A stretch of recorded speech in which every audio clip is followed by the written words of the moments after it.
The great one, Mark Levin, from his hidden bunker. Mark, thank you very much for joining us this morning. On your Thursday evening radio broadcast, you laid out a devastating case about executive overreach of the Obama administration, which many believe metamorphosized itself to tweets that President Trump sent out on Saturday morning accusing potential wiretapping in Trump Tower. We want to give you a case here this morning to lay out what you know about it, and the evidence you have for the potential executive overreach of the Obama administration.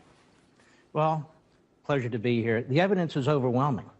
This is not about President Trump's tweeting. This is about the Obama administration's spying. And the question isn't whether it's spied. We know they went to the FISA court twice. The question is, who did they spy on? The extent of the spying. That is, the Trump campaign, the Trump transition, Trump surrogates. And I want to walk you through this, the American people. Exhibit 1. Exhibit 1. This is all public. Head Street. Two separate sources with links to the counterintelligence community have confirmed that the FBI sought and was granted a Foreign Intelligence Surveillance Act court. This is spying. In October, giving counterintelligence permission to examine the activity of, quote, U.S. persons in Donald Trump's campaign with ties to Russia. Let me go on. This isn't me. They say the first FISA request, sources say, named Trump, was denied back in June, denied by the court.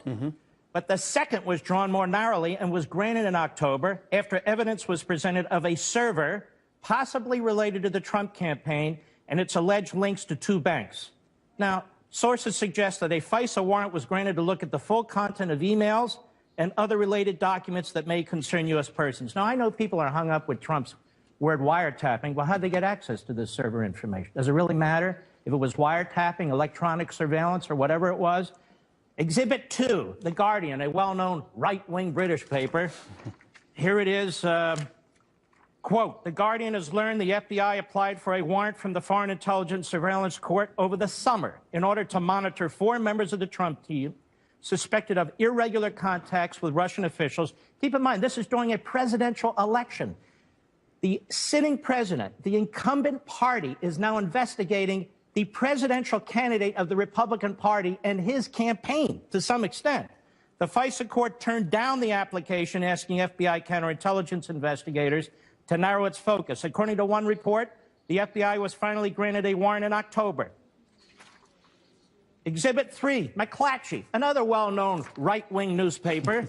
Here they have the agencies. Headline, FBI, 5 other agencies. 5 other Obama administration agencies probe possible covert Kremlin aid to Trump. The FBI and 5 other law enforcement intelligence agencies have collaborated for months in an investigation into Russian attempts to influence the November election, including whether money from Kremlin covertly aided presidential-elect Donald Trump.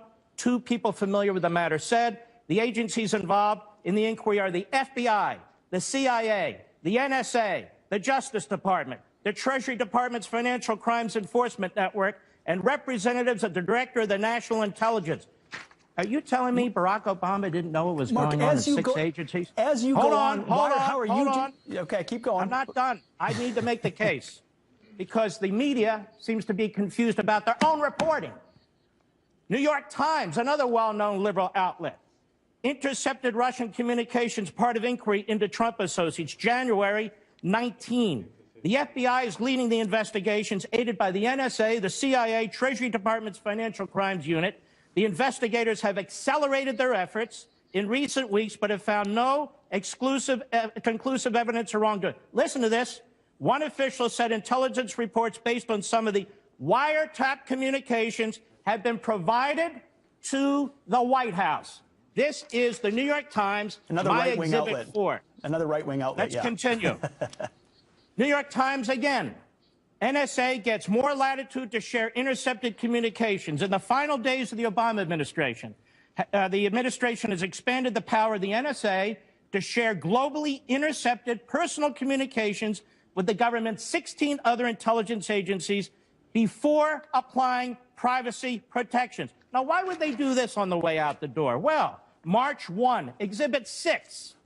Obama administration rushed to preserve intelligence of Russian election hacking. In the Obama administration's last days, listen to this, some White House officials scrambled to spread information about Russian efforts to undermine the presidential election and about possible contacts between associates of President-elect Trump and Russians across the government. I'm not done. Exhibit 7, New York Times. Flynn is said to have talked to Russians about sanctions Trump took office. Well, where'd they get this information? Well, Mark, you know, the FISA court, they're always monitoring the Russian ambassador. And so how do we know that? Maybe they are, maybe they're not. But there's an awful lot of other activity. Sure. Here we have Washington Post. One more. Washington Post, March 2nd.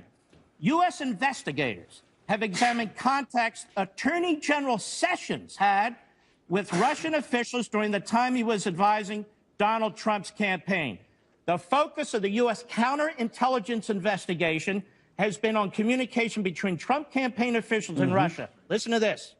The inquiry involving Sessions is examining his contacts while serving as Trump's foreign policy advisor in the spring and summer of 2016. This has been going on for a year. Well, Mark, now, as you do on your radio program, you lay out a devastating case based on public documents, as you point out, and not right-wing sources, but mainstream left-stream sources. How confident are you that this investigation, which was on so-called Russian hacking, but now the White House says this morning will be broadened to looking into executive overreach, how confident are you they will find something there?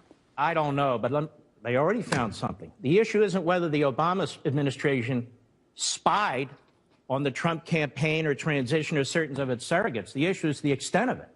They went into court a second time. They were so aggressive. They waited 4 or 5 months. They go back in October, weeks before the general election. They narrow their request. All of a sudden, we have leaks coming out on Flynn. Then we have a horrible meeting that took place between Sessions and so forth.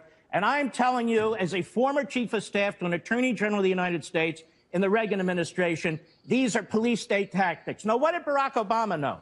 He knew everything I just read to you apart from 1 or 2 articles. You know how I know?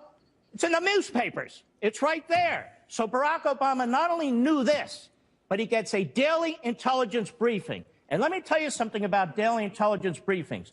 If your attorney general and your FBI is going to the FISA court to get a warrant to investigate aspects of an opposition party in the middle of a general election campaign, how much you want to bet the President of the United States knew that? I don't want to bet you on that. Read his opinion. Mark, we were about to hit a hard break. Is there any way you could stick around for one more minute and ask you one more question on this? That's fine. You got it. All right, more with Mark Levin on Fox and Friends right around the corner.